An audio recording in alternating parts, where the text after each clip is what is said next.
we learn so much about addiction, the nuts and bolts that is the disease, if you want to call it that, or is addiction. And for some people, it's their first exposure to anything like that.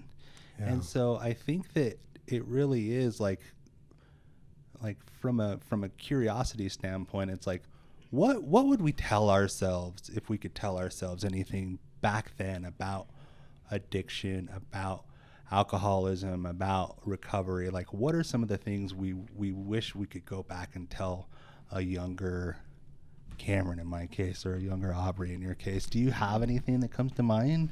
I think the first thing that comes to mind, prior to my addiction at all, but what led to me questioning, what I wanted to do with my life or what I was doing, led me to this lost state, was the people that I was spending my time with, had an influence on me that I guess I didn't understand until now, that the people that you spend your time with influence you, and they can make you feel ways that, you wouldn't normally feel. If they're not great people, they're not going to make you feel great.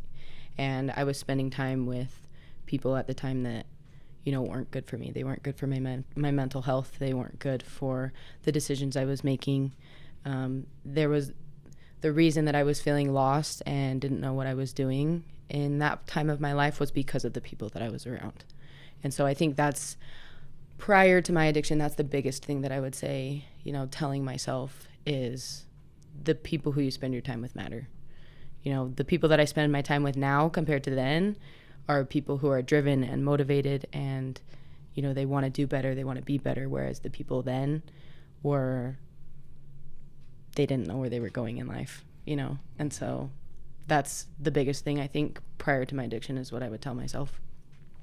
And just so we're clear, like, when you say that they weren't a good influence, like, what were they doing? Like, in which way were they just not a good influence?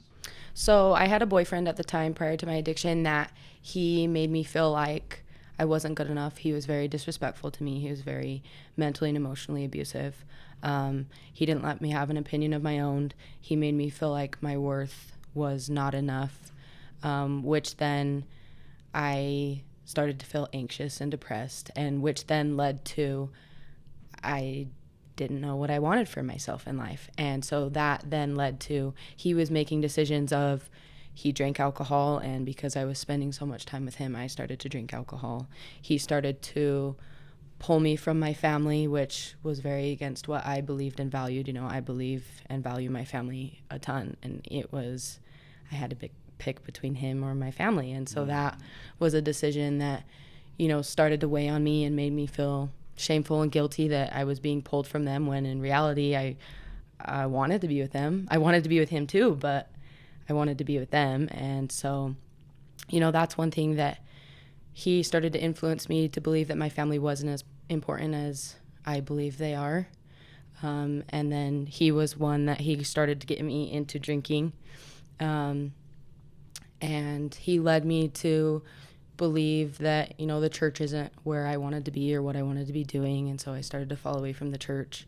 And he also, in his life as well, didn't know exactly where he was going in his career or what he wanted to do with life. And so I kind of took that as, that's how I am as well. I don't really know what I want to do either. And so I started just to, in a weird sort of way, become him. I started to adopt his habits and how he went through life, and how the same beliefs that he had, I started to have myself. And I think I started to have those things subconsciously. It wasn't something that I decided one day I want to be exactly like him. It was just, I started to become him because of how much time I was spending with him.